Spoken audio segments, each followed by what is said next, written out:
Hello, अस्सलाम वालेकुम। Last week मैं एक बैडमिंटन का टूर्नामेंट खेलने के लिए गया और उस टूर्नामेंट के अंदर टोटल 32 टीम्स थी और मैं जिस ग्रुप में था तो मेरे साथ 3 टीम्स और थी, 4 टीम्स का ग्रुप था। तो हम सब के मतलब एक टीम के तकरीबन 3 मैचेस थे। 3 मैच मैंने खेले और अल्हम्दुलिल्लाह 3 के 3 मैच हार गया। अगर मैं बोलूं कि मेरी परफॉर्मेंस को आप लोग रेट करें कि मैंने 3 मैच खेले एक टूर्नामेंट के अंदर और मैं तीनों के तीनों हार गया, तो how would you rate my performance? Definitely आप बोलेंगे it's a very bad performance यार, मतलब 3 मैच के लिए तीनों के तीन हार गया, व्हाट इज़ दिस। लेकिन अगर मैं आपको बताऊं कि बैडमिंटन के अंदर लेवल्स होते हैं कि जैसे बिगनर होता है, ई होता है, ई प्लस होता है, डी डी प्लस और फिर सी प्लस और इस तरह ऊपर चलते चले जाते हैं।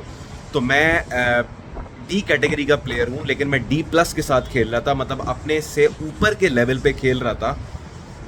तो देन यू वुड फील कि अच्छा यार, अच्छा मतलब आप ऊपर की लीग में खेल लेते जाके, तो चलो फिर हारना बनता है जाके, क्योंकि वो बड़े प्रोफेशनल प्लेयर थे और मेरा लेवल अभी वो नहीं है जाके। तो मैंने थोड़ी सी एडिशनल इन्फॉर्मेशन आपको पास की एंड सडनली माइंड आपका चेंज हो गया कि नहीं यार, चलो अगर 3 मैच खेले, 3 के 3 हार भी गए, लेकिन अपने ऊपर की लीग में खेल के हारे हैं जो आपका लेवल भी नहीं है।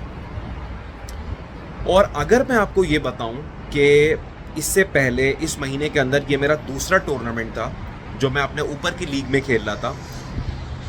पहला टूर्नामेंट जब मैंने खेला तो हमारे 3 मैचेस में स्कोर ये था 21-3, 21-4 और 21-6। मतलब अगली टीम ने 21 स्कोर कर दिया और मेरा स्कोर था 3, 4 और 6। और इस बार जो मैं हारा हूँ तो मेरा स्कोर था 14-21, 16-21 एंड 19-21। तो आप लोग बोलेंगे कि यार व्हाट एन अमेजिंग परफॉर्मेंस, आप अपने ऊपर की लीग में खेल रहे हैं और पहले कितनी बुरी परफॉर्मेंस थी, लेकिन अब जाके माशाल्लाह इस लेवल पे आ गए कि वो जो अपने ऊपर की लीग पे आपने बड़ी मुश्किल से आप हारे और आपने आगे वालों को टफ टाइम दिया। लाइफ में जब आप ये डिसीजन लेते हैं कि मैंने कुछ बड़ा करना है, कुछ ऐसा करना है जो नॉर्मल लोग नहीं करते, जो 90-95% एवरेज लोग हैं, जो सुबह जॉब में जाते हैं, शाम में वापस आ जाते हैं और उन्होंने उसके अलावा मतलब कुछ सोचा हुआ नहीं होता कि मैंने कुछ बड़ा करना है लाइफ में, कोई रिस्क लेना है, अपना बिजनेस करना है, अपने कंपनी इस्टेब्लिश करनी है या कुछ बड़ा आदमी बनना है। तो कोई भी बंदा जो ये डिसीजन लेता है कि मैंने चीज़ों को चेंज करना है और मैंने लाइफ में कुछ करना है, तो आप समझें कि वो बंदा अपनी लीग से ऊपर खेल रहा है। और अपनी लीग से जब आप ऊपर खेलते हैं जाके, जो बहुत कम लोग ये काम करते हैं, तो इनिशियली आपको वही रिजल्ट मिलेगा जो मुझे बैडमिंटन में मिला था कि आपने ऊपर से लीग खेला तो पता चला भाई आगे वाला 21 पॉइंट स्कोर कर गया, आप 4 पॉइंट पे हार गए, आप 5 पॉइंट पे हार गए, आप 6 पॉइंट पे हार गए।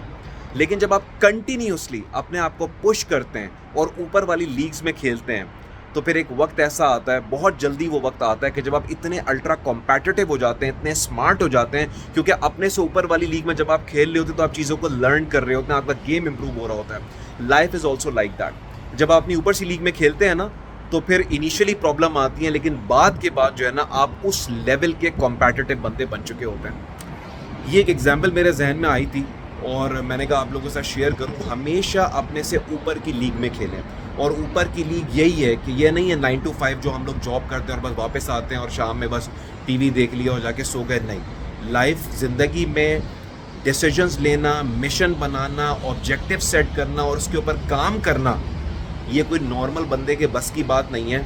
ये सिर्फ वही लोग होते हैं जो टॉप क्लास लोग होते हैं, और हर बंदा शुरू में एक एवरेज बंदा होता है। हमेशा याद रखिएगा, कोई बंदा ऊपर से बॉन्ड पैदा नहीं होता। एक एवरेज बंदा ही जब डिसीजन लेता है कि मैंने ऊपर की लीग में खेलना है, मैंने जो अपना करंट है उसके ऊपर जाना है, और रिजल्ट्स की परवाह नहीं करता। इमेजिन करें कि अगर मैं अपनी लीग में खेल रहा होता तो I would have won the trophy as well, मुझे प्राइज़ भी मिल जाता, सब कुछ मिल जाता। मैंने कहा मुझे चाहिए ही नहीं वो प्राइज़, क्योंकि वो मेरी लीग ही नहीं है, मुझे और ऊपर जाना है, अगले लेवल पे खेलना है जाके। शुरू में इनिशियल सेटबैक्स मिलते हैं, फेलियर्स आते हैं, चैलेंजेस आते हैं, लेकिन आपको उसकी परवाह करने की ज़रूरत ही नहीं है, क्योंकि आप अपनी लीग से ही ऊपर खेल रहे हैं।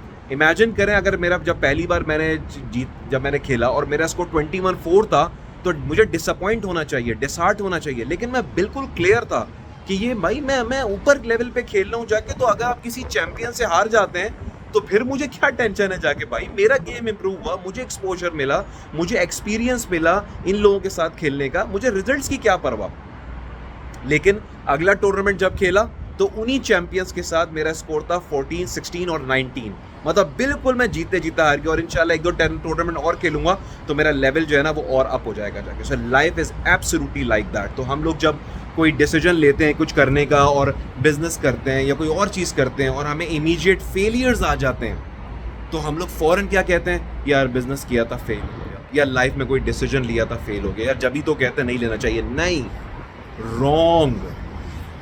अपनी नॉर्मल लाइफ से निकल के जब ऊपर जाने की कोशिश करते हैं दैट मीन्स कि आप अलग लीग के अंदर जा रहे हैं जहाँ पे लेस देन 5% लोग होते हैं उस लीग के अंदर।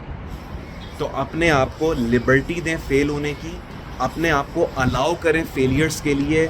फेलियर आएंगे लेकिन इन फेलियर्स के साथ साथ जो आपका लेवल है ना वो भी ऊपर चलता चला जाएगा, आपको फील नहीं होगा जाके। लेकिन टेम्पररी सेटबैक्स आएंगे, लेकिन उसके बाद आप देखिएगा कि आपकी लीग ही चेंज हो जाएगी और आप उस लीग में खेलना शुरू करेंगे जहाँ पे नॉर्मल बंदा और दुनिया के 90-95% लोग जो है ना उस लीग में जाने की ना सिर्फ ख्वाहिश करते हैं लेकिन हिम्मत नहीं रखते। लेकिन अगर आपने हिम्मत लेके स्टार्ट किया ना, और जिस तरह मैंने ये बैडमिंटन वाली एग्जाम्पल आपने याद रखी कि शुरू में सेटबैक्स आएंगे, दैट इज फाइन क्योंकि आप ऊपर की लीग में खेल रहे हैं, लेकिन एक बार जब रिजल्ट्स आने शुरू होंगे ना, then you will realize कि what a great decision I had taken at that time.